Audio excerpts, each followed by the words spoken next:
নবী মক্কা শরীফে জন্মগ্রহণ করেছেন।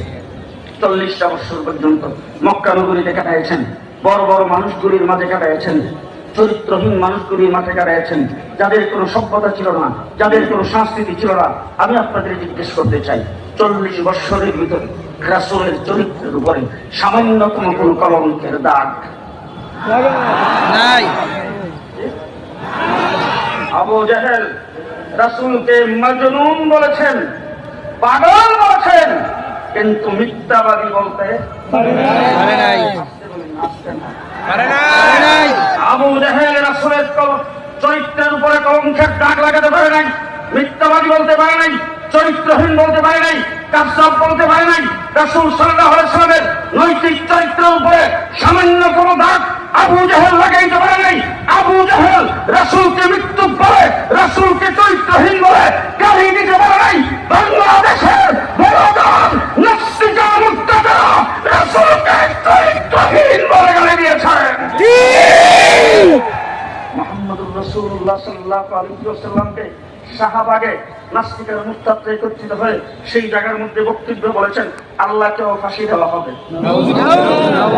আমার রাসূল সাল্লাল্লাহু আলাইহি ওয়াসাল্লামের চরিত্রের উপর যখন আঘাত করেছেন, আমাদের শেখ ও মুর্শিদ, সারা বাংলাদেশের ওলামায়ে কেরামের মুরব্বি, সারা বাংলাদেশের উস্তাদুল উলামা আল্লামা আহমদ শফি রাহমাতুল্লাহ আলাইহি 2013 সালে শাপলা চত্বরে সুদে এসেছেন। তার আহ্বানে গোটা বাংলাদেশের তাওহীদ জনতা, ছাত্র জনতা সব মাঠে এসেছেন। শাপলা চত্বর আমরা জমায়েত হয়েছিলাম ক্ষমতা দখল করার জন্য নয়, শাপলা চত্বর আমরা গিয়েছিলাম ক্ষমতা থেকে কাউকে নামাইবার জন্য নয়, শাপলা চত্বরে আমরা গিয়েছিলাম নবীর ইজ্জতের সম্মান রক্ষা করার জন্য। শাপলা চত্বরে নারে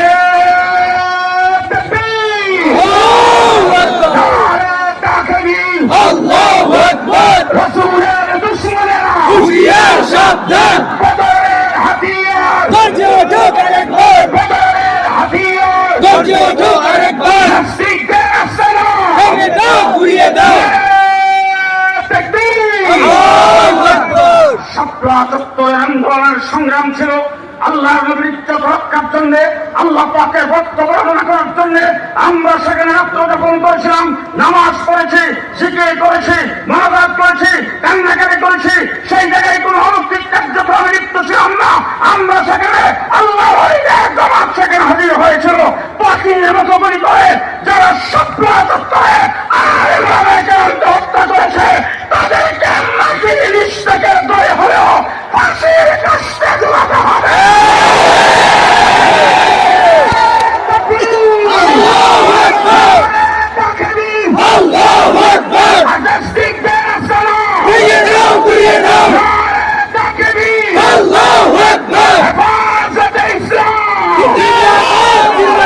পরিষ্কার ভাষায় বলতে চাই, শাপলা চত্বরের ইতিহাস স্মরণ রাখার মতো ইতিহাস।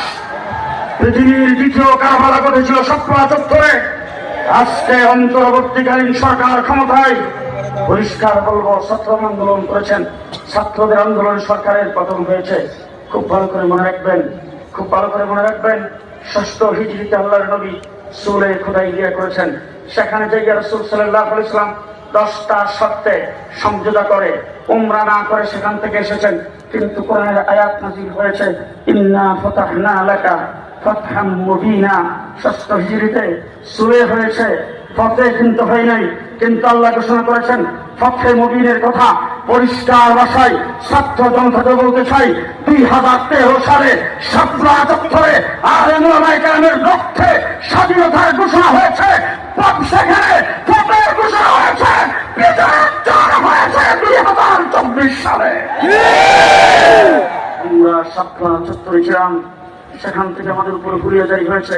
আল্লামা বাবু নগরী সাহেব, টাকরা নওজোয়ান মানুষ, তাকে অ্যারেস্ট করে রিমান্ডে নেওয়া হয়েছে। তিনি সেখান থেকে হুইল চেয়ারে বের হয়েছেন। জীবনে কোনোদিন সুদা হয়ে দাঁড়াইতে পারে নাই। 2021 সালে যেই মুদি বাবরি মসজিদকে ভেঙে চুরমার করে দিয়েছেন, যেই কসাই মুদি গুজরাটের মুসলমানদেরকে কচু কাটা করেছেন, ট্রেনের মধ্যে আগুন দিয়ে মেরেছেন, যে মোদী কাশ্মীরের মুসলমানদের রক্ত নিয়ে খেলা করেছেন, আমরা বলেছিলাম আমরা স্বাধীনতা বিরোধী নই, আমরা উদযাপনের বিরোধী নই, রজত জয়ন্তী উদযাপনের বিরোধী নই, 50 বর্ষ পালনের বিরোধী নই। আমরা বলেছিলাম পৃথিবীর সমস্ত রাষ্ট্রপ্রধানদেরকে দমক দেন, কোন আপত্তি নাই, কিন্তু কোথায় মোদী বাংলায় বাধা দিতে পারবে না। আজকে প্রমাণিত হয়েছে মোদী বাংলাদেশের বন্ধু নয়, প্রমাণিত হয়েছে ভারত বাংলাদেশের বন্ধু নয়। ভারত বাংলাদেশের বন্ধু হতো সেই শেখ হাসিনা লন্ডনে আশ্রয়ের জন্য চেয়েছে, লন্ডন থেকে আশ্রয় দেয় নাই, ব্রিটেন আশ্রয় দেয় নাই, ইউরোপের কোন রাষ্ট্র দেয় নাই, আমেরিকা থেকে আশ্রয় দেয় নাই। যে মোদী, যে ভারত শেখ হাসিনার মতো একটি স্পেসিস লুটেরা সরকারকে, যার হাত বাংলাদেশের পিলহানার রক্তে দিকে পূজা, যার হাত সপ্রা দপ্তরের রক্তে দিকা তাকে আশ্রয় দিয়েছে, সে বাংলাদেশের বন্ধু হতে পারে না। পরিষ্কার ভাষায় বলবো, শাপলা দপ্তরে হাজার হাজার মানুষ মারা গেছেন, পিলখানায় 57 জন আর্মি অফিসার মারা গেছে। 2021 সালে আমার 21 ভাই শাহাদাত বরণ করেছে। 13 মাস রিমান্ডে ছিলাম, 2 বছর কারাগারে ছিলাম। মাওলানা মামুনুল হক 3 বছর পরে বের হয়েছে। হাজার হাজার ওলামায়ে কেরামকে জেলখানার ভিতরে ঢুকানো হয়েছে।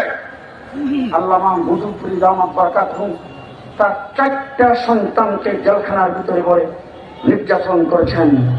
ওনার উপর টর্চার ইনকাম করা হয় নাই, রাস্তায় ওনার উপর আক্রমণ করা হয়েছে, উনি রক্তাক্ত অবস্থায় হাসপাতালে এসেছেন, এরপরও কোনোদিন মাথা মতো করি নাই। আল্লামা মুজফফরের পীর সাহেব তার 4 সন্তান জেলের ভিতরে থাকা অবস্থায় মাথা মতো করে ভালো করে মুম্বাই মোতারাজা মনে রাখবেন। ওই অবস্থায় যারা চাটুকারের ভূমিকা পালন করেছেন, যারা পেশা বিক্রি হয়েছে, যারা চাটুকারিতা করেছে, সরকার প্রশাসনের তাদেরকে চিহ্নিত করে রাখতে হবে। বাংলাদেশে নতুন সূর্য উদিত হয়েছে।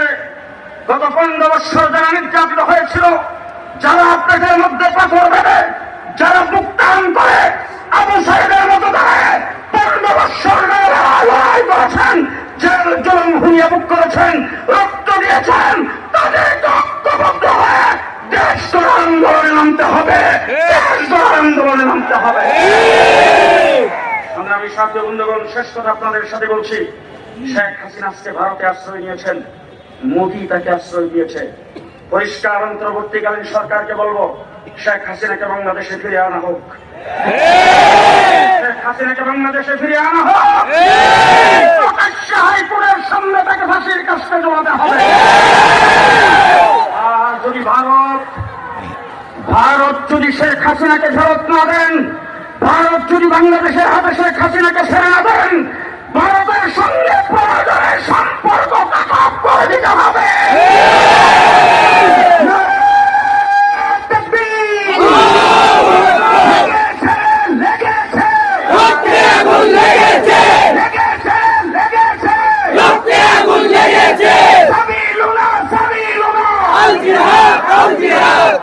ধন্যবাদ জানাই কওমি মাদ্রাসার ছাত্রদেরকে, স্কুল কলেজ ইউনিভার্সিটির ছাত্ররা বৈষম্য বিরোধী আন্দোলন করেছেন।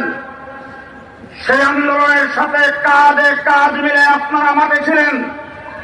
শুধু তাই নয়, যারা নিহত হয়েছেন, শাহাদত বরণ করেছেন, তাদের মধ্যে 74 জন কওমি মাদ্রাসার ছাত্র নিহত হয়েছে। যখন শেখ হাসিনা ভেগে চলে গেছেন, পুলিশ বাহিনী যখন অব্যাহতি দিয়েছেন, যখন কাজে যোগদান করেন নাই, রুট গার্ড পাহারা দিয়েছে, স্কুল কলেজ ইউনিভার্সিটির ছাত্ররা, আমার মাদ্রাসার ছাত্ররা তাদের কাঁধে কাঁধ মিলে রাত্রদিন 24 ঘন্টা ছিল রাস্তাঘাটে পুলিশের দায়িত্ব আপনারা পালন করেছেন। এই দেশে সংখ্যালঘুদের উপর নির্যাতন, সেই দোয়া তুলে বাংলাদেশে একটি অরাজক পরিস্থিতি সৃষ্টি করতে চেয়েছিল। কওমি মাদ্রাসার ছাত্রদেরকে ধন্যবাদ জানাই বলতে চাই, মন্দিরে পাহারা আপনারা বসাইছেন, একটা সংখ্যালঘুর গায়ে কোথাও আঘাত করতে দেন নাই। মাঠে ছিলাম, মাঠে আছি, আমরা মাঠে ছিলাম, মাঠে আছি, দেশ গঠনের জন্য আমরা মাঠে থাকব। দুইটা কথা বলতে চাই, যারা আমার নবীকে গালি দিয়েছেন, যারা আবু জাহেলের চাইতে বেশি শব্দ উচ্চারণ করে নবীর গায়ে আঘাত করেছেন, সেই আঘাতকারীদের বিরুদ্ধে বাংলাদেশে বর্তমান সরকারকে জানাবো, বলবো, নির্বাহী আদেশের মাধ্যমে আপনারা সংবিধান পরিবর্তন, সংবিধান পুনর্নির্মাণের কর্মসূচি হাতে নিয়েছেন।